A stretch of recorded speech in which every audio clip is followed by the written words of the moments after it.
Assalamualaikum warahmatullahi wabarakatuh.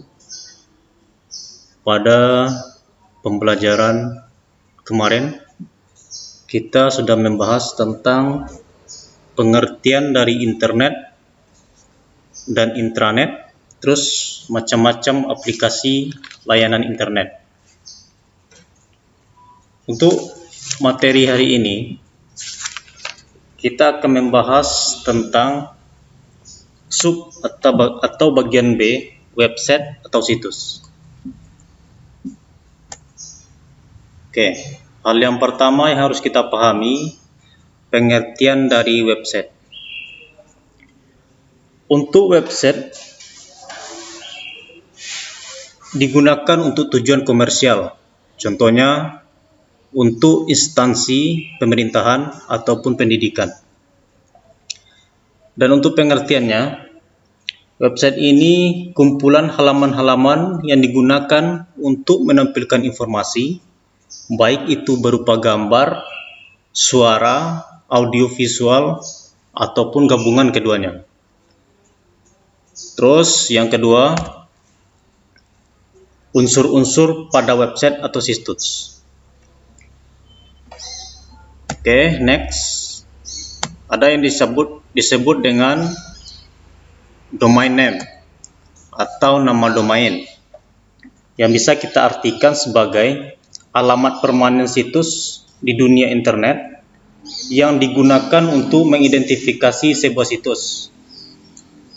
Contoh, misalkan kita mencari browser Google, kita ketikkan di URL www.google.com atau bisa juga http://www.google.com. Itu contoh. Kemudian untuk nama domain ada dua bagian. Yang pertama yang disebut generic domain. Generic domain ini disebut juga dengan top level domain.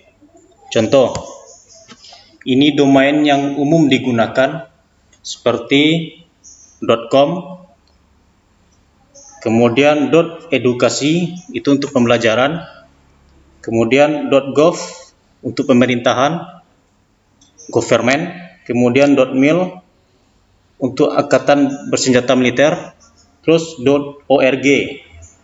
Domain ini untuk organisasi atau lembaga non-profit atau organisasi. Terus yang kedua, ada namanya country specific domain. Ini disebut juga second level domain.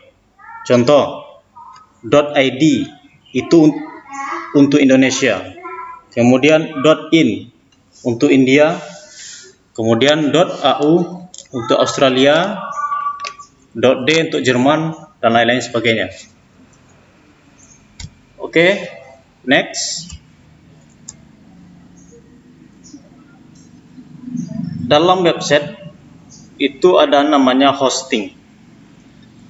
Hosting ini adalah ruang penyimpanan di hard disk yang bisa kita tampilkan di situs atau website.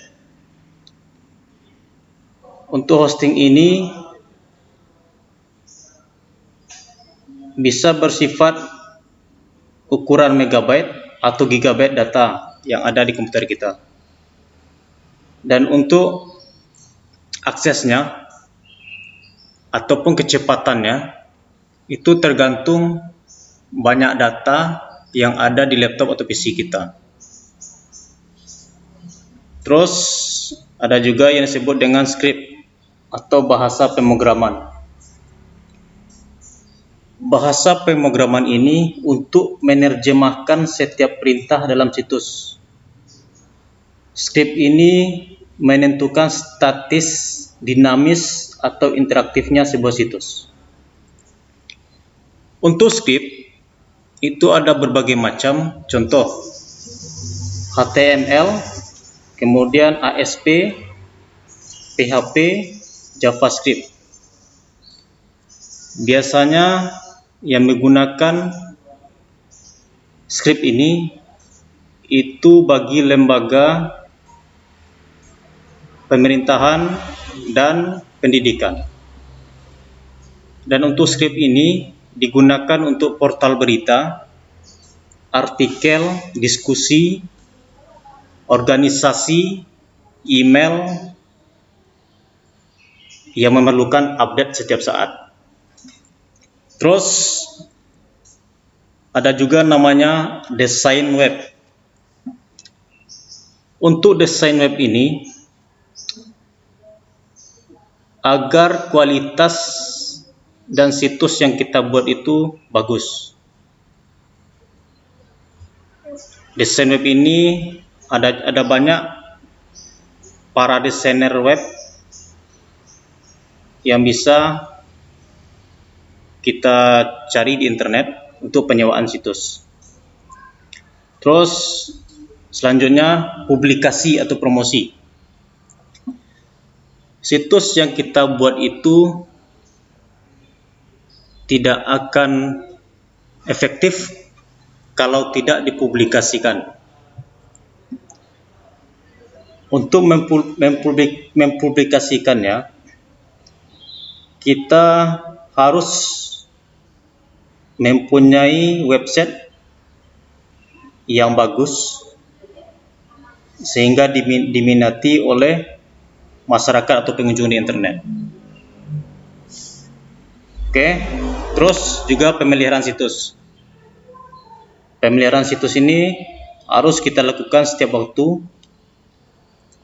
Contohnya bisa kita menambahkan informasi, berita, artikel, link, gambar, dan lain-lain sebagainya.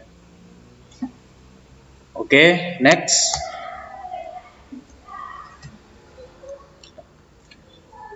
Untuk bagian C, kita akan membahas tentang software mengakses internet. Software atau aplikasi untuk mengakses internet. Oke, yang pertama browser. Untuk browser ini ada macam-macam. Ada namanya Mozilla Firefox. Merupakan browser favorit setelah Internet Explorer. Terus yang kedua, Internet Explorer.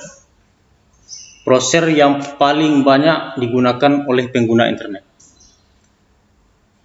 Yang kedua, FTP atau File Transfer Protocol. FTP ini berguna untuk mendownload file. Contoh, Internet Download Manager, kemudian Cut FTP, Go Mozilla, dan lain-lain sebagainya. Terus chatting. Untuk media chatting pada saat sekarang ini begitu banyak. Contohnya Messenger, kemudian WhatsApp, terus Telegram, ada begitu banyak. Lanjut, email. Email ini adalah surat menyurat dalam bentuk elektronik. Oke. Dan juga ada juga namanya Netscape email, Internet email, ataupun Outlook Express. Untuk materi hari ini Bapak cukupkan sampai di sini. Untuk tugas siswa dan siswi sekalian, soal yang pertama, kalian jelaskan pengertian dari website. Yang kedua, sebutkan dan jelaskan unsur-unsur yang ada di website. Soal nomor 3, sebutkan macam-macam software atau perangkat lunak untuk mengakses internet. Oke, sekian dan terima kasih. Assalamualaikum warahmatullahi wabarakatuh.